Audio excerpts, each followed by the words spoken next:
My son's wolf exploded from his skin in the middle of a crowded border market, and 3 men wearing the king's silver watched it happen. I grabbed Fenris by the arm before his paws fully formed, dragging him behind a tanner's stall while his bones still cracked and reformed beneath my grip. 14 years of running, of hiding, of teaching him to breathe through the shift and swallow the wolf down like poison.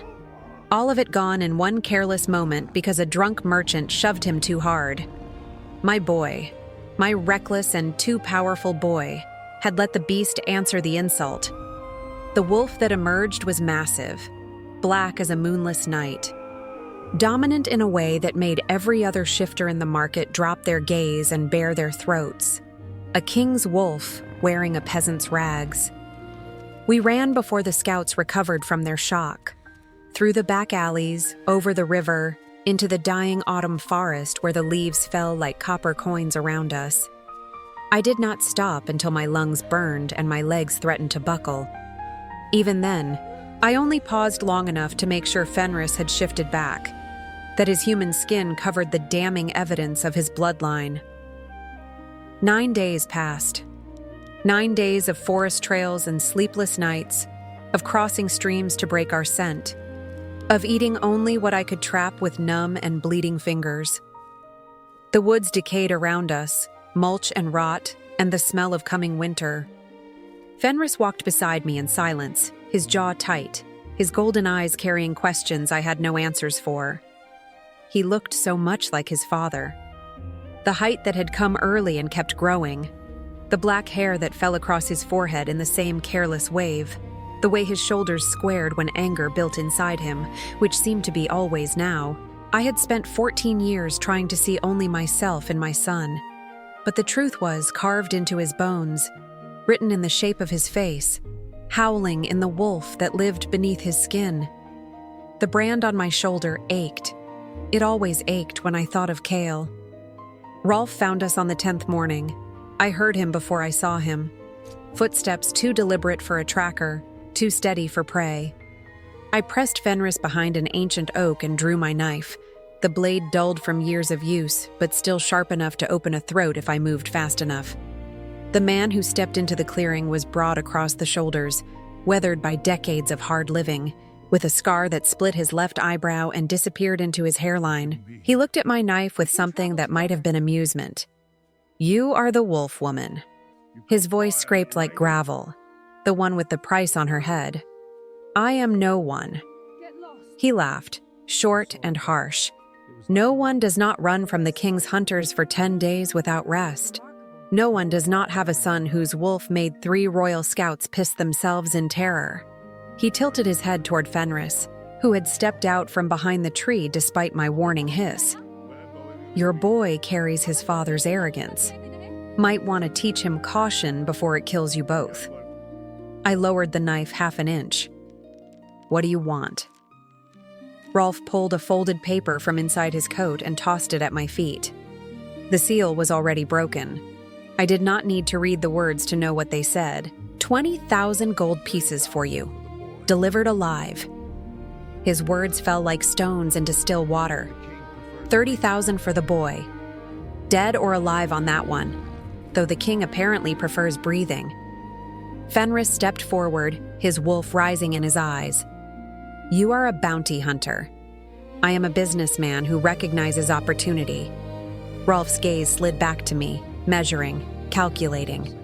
"Right now, the opportunity lies in helping you cross the Varan Mountains, rather than dragging you back to a king who will probably execute me just for looking at his mate longer than protocol allows." I flinched at the word, mate, as if the bond still meant anything, as if it had ever meant anything beyond a biological accident that chained me to a man who threw me away like spoiled meat. "The mountain passes are already seeing snow," I said carefully. "They will close completely within 2 weeks. 12 days. Rolf corrected me without hesitation. "I know a route through the eastern ridges. Narrow. Dangerous. But passable. It will put you in Valdris territory before the first killing storm arrives." He paused, studying my face. "My price is 500 silver. Half before we leave. Half when your feet touch Valdris soil. I do not have 500 silver. Then I take payment in other ways. He shrugged as if discussing the weather. Labor, service, whatever skills you possess that might prove useful. Fenris growled, low and threatening, but I gripped his arm to silence him. Rolf was not propositioning me.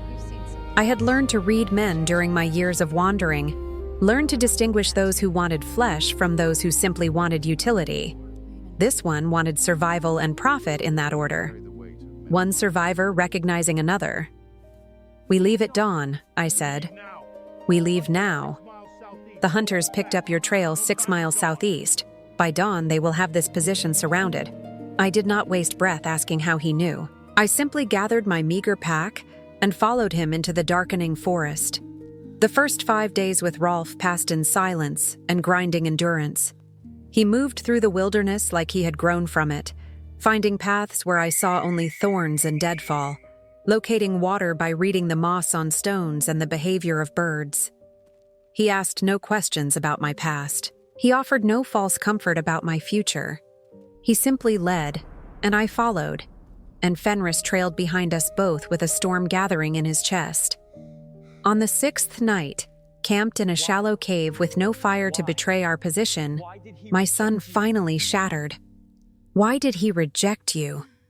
The question came out rough and bitten, as if the words had teeth. Fenris sat across from me in the darkness, his knees drawn up, his golden eyes burning with accusation. "You never explained. You only said he was dangerous, that we had to hide, that I could never know what I was.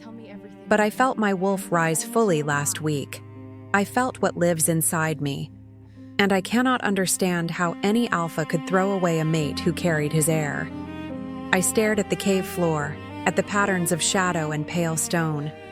The truth lodged in my throat like a bone. I was not strong enough for him. The words scraped out of me slowly, painfully. My bloodline carried the wrong markers. Omega stock, they called it. 3 generations of servants and low-ranking wolves. When the mate bond first connected us, his advisors told him it was an error, a flaw in nature's design. They said the moon herself had made a mistake, and he should not doom his kingdom to a weak queen and weaker heirs. I touched the brand on my shoulder, feeling the ridged scar tissue through my worn shirt. Princess Isadora had the proper lineage, the right wolves in her ancestry, the right political connections. He made the logical choice. Fenris was silent for a long moment, processing. Then, very quietly, his advisors were wrong. I nearly smiled despite everything. Yes, but he listened to them anyway. What about me? My son leaned forward, intensity radiating from him. My wolf is not weak. You saw what I became in that market. He could not deny me if he tried. He does not know you exist.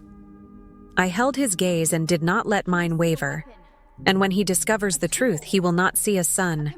He will see a weapon, a tool, a convenient solution to the succession crisis that has paralyzed his kingdom for 14 years. I shook my head slowly. You are not a person to men like him, Fenris. You are an answer to a political problem.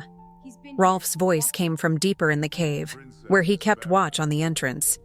She speaks the truth, boy. I have spent time in the king's court. The princess has proven barren after a decade of trying. The noble houses circle like vultures waiting for weakness. A legitimate male heir would end 10 years of scheming and backstabbing in a single stroke. He paused meaningfully. They will use you, mold you, marry you to whatever alliance serves their purposes. Your mother runs because she wants you to be more than a playing piece in their games. Fenris surged to his feet and stalked out of the cave. I heard his wolf tear free before he had gone 20 paces, heard the crash of his massive form through the undergrowth as he fled toward nothing, running from truths he could not escape no matter how fast his legs carried him. Rolf moved through the darkness to sit beside me. His shoulder pressed against mine, solid and warm against the autumn chill. You have carried this weight alone for many years. I have carried what needed carrying. He was quiet for several breaths. Then, Queen Seren of Valdris will demand the boy as a match for her eldest daughter. You understand this. You are not rescuing him from one cage. You are delivering him to another with different bars. I know. My voice sounded hollow even to my own ears. But in Valdris, I will be present. I can protect him, guide him, help him navigate the politics. In Chaol's court, I will be dead within a month of arriving, and Fenris will belong entirely to whoever controls the power behind the throne. Rolf turned to study my face in the darkness. The faint starlight seeping through the cave mouth carved shadows into the weathered planes of his features. You could come with me instead, after you deliver the boy safely. I have a place in the eastern valleys beyond Valdris. Small, quiet. No kings, no wolves, no politics. Just mountains and silence and whatever peace can be built from nothing. I searched his expression for mockery or manipulation, but found neither. He meant every word. He was offering me something I had not allowed myself to imagine for 14 years. A life. A simple life. An ending that did not involve running or hiding or dying. I cannot, I said at last. Fenris would never forgive me for hiding him from his destiny forever. He needs to understand what he is, even if that understanding comes with chains attached. I glanced toward the cave entrance where my son had vanished. He deserves the right to make his own choices, even the wrong ones. Then I hope he chooses well. Rolf rose, brushing dirt from his worn trousers. Get some sleep. I will take the full watch tonight. I did not argue. On the 8th day, the hunters caught our trail. I smelled them before any sound reached my ears. The distinctive musk of royal wolves bred for tracking, the iron undertone of armed soldiers, and beneath it all, a specific scent that had haunted my nightmares for 14 years, that lived in my blood and bones no matter how far I ran. Chaol was close. The corrupted mate bond flared to agonizing life in my chest, a hook buried in my ribs and pulling, always pulling me back toward the man who had discarded me. Rolf signaled us to ground with a sharp hand gesture. We pressed ourselves into a narrow ravine, hidden beneath fallen logs and drifts of rotting leaves, breathing shallow and silent while the hunting party passed on the ridge above. I counted 12 wolves padding through the underbrush, 8 mounted soldiers in the king's colors, and at the center of the formation, riding a gray stallion with absolute authority, the figure in black armor that made my heart clench like a fist. He was older than my memories. Silver threads wove through the black hair at his temples. Lines had carved themselves around his eyes and mouth. But he sat his horse the same way he always had, with that unshakable certainty of command. And when he turned his head to scent the wind, I saw the face I had loved and hated in equal measure for half my life. Chaol stopped. His wolf, massive and silver gray, went rigid at his side. He sensed something. The bond, perhaps, that corrupted thread still connecting us across all the years and distance. Or Fenris. Or both. His nostrils flared as he tested the air, his hands tightening on the reins until his knuckles went white. My lord. One of his captains rode forward, a scarred man with zealot's eyes. Victor, I remembered. He had been a young lieutenant when I fled the kingdom. Now he wore a captain's insignia, and his voice carried the fervor of absolute belief. The trail continues north through the valley. We should press forward while daylight remains. Chaol did not respond immediately. His gaze swept across the ravine where we hid, and for one terrible moment I was certain he could see me through the leaves and shadows. Certain the bond would betray me as it always had, would drag me into the open whether I willed it or not. Beside me, Fenris tensed. I felt his wolf surge against the boundaries of his skin, responding instinctively to the presence of its sire, wanting to rise and challenge and claim its birthright. I gripped his wrist so hard my nails drew blood. He trembled, but held. The wind shifted direction. Chaol lifted his head sharply, scenting, and something unreadable crossed his face. Pain, perhaps, or the ghost of recognition. His hand rose to press against his chest, against his heart, as if trying to contain something that threatened to break free. Then Victor spoke again, impatient, and the frozen moment shattered like thin ice. Cale turned his horse northward. The hunting party followed in disciplined formation.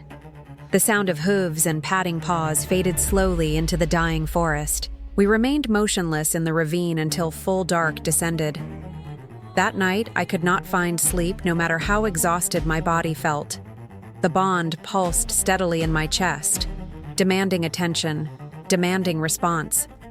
Kyle was close, somewhere in these same woods, probably no more than a few miles distant, and my traitorous body remembered every touch we had shared, every whispered promise, every broken vow. Rolf found me perched on a boulder at the edge of camp, staring into the darkness between the trees. You felt him pass. It was not a question, but I nodded confirmation anyway. He settled onto the rock beside me, close enough that our arms nearly touched. "By rights, I should hate it," he said quietly.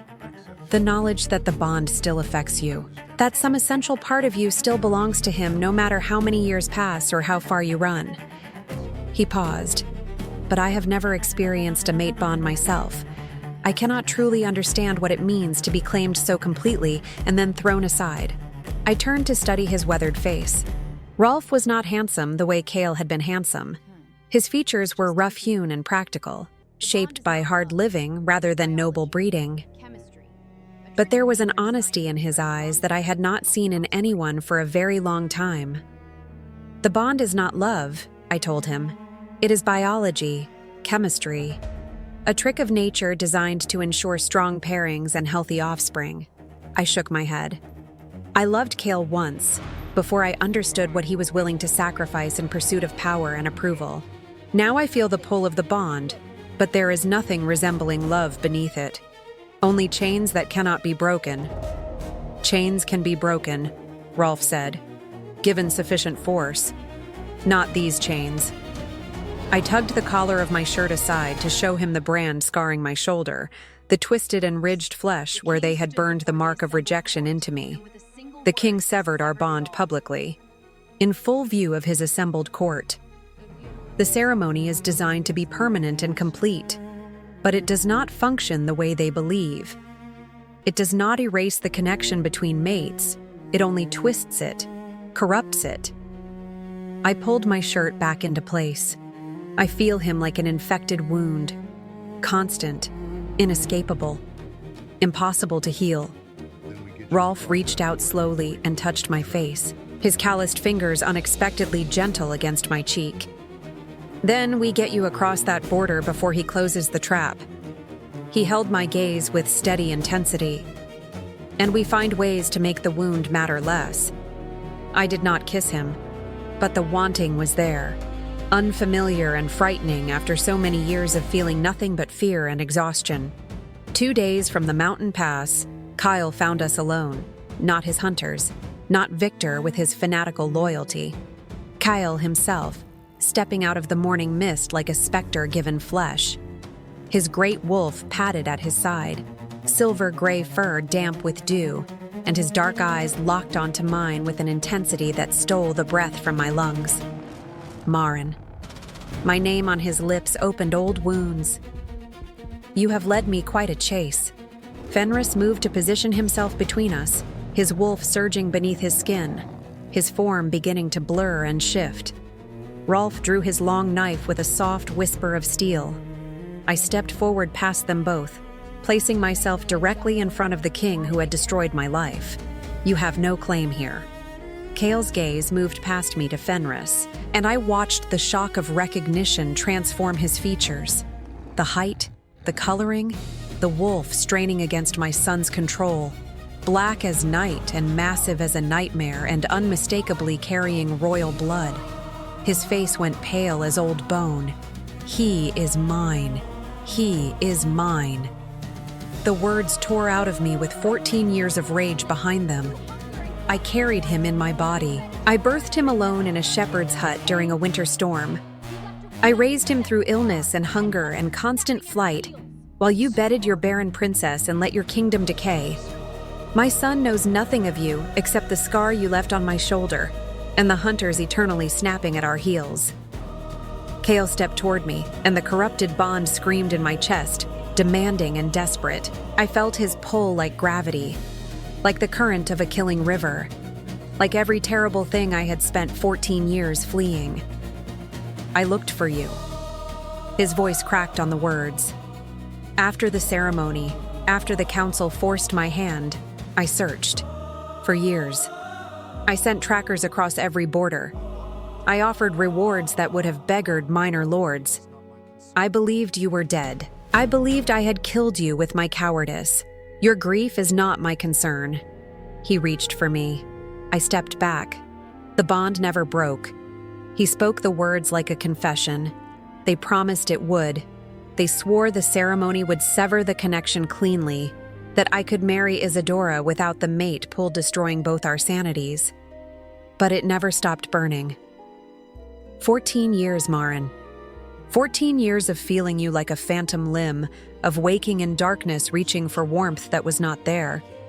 I studied him, this powerful and broken man who had discarded me and then apparently suffered for the choice.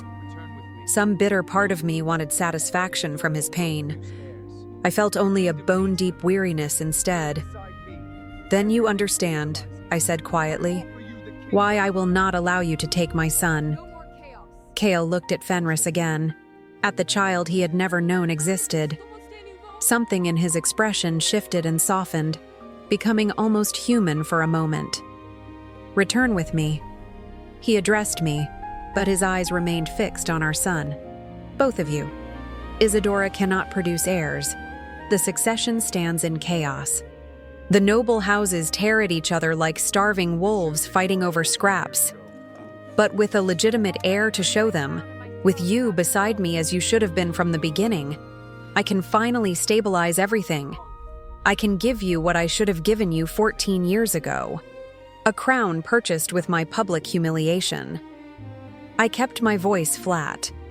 A throne earned through your abandonment. A crown purchased with my admission that I was wrong." He stepped closer, and this time, I did not have the strength to retreat.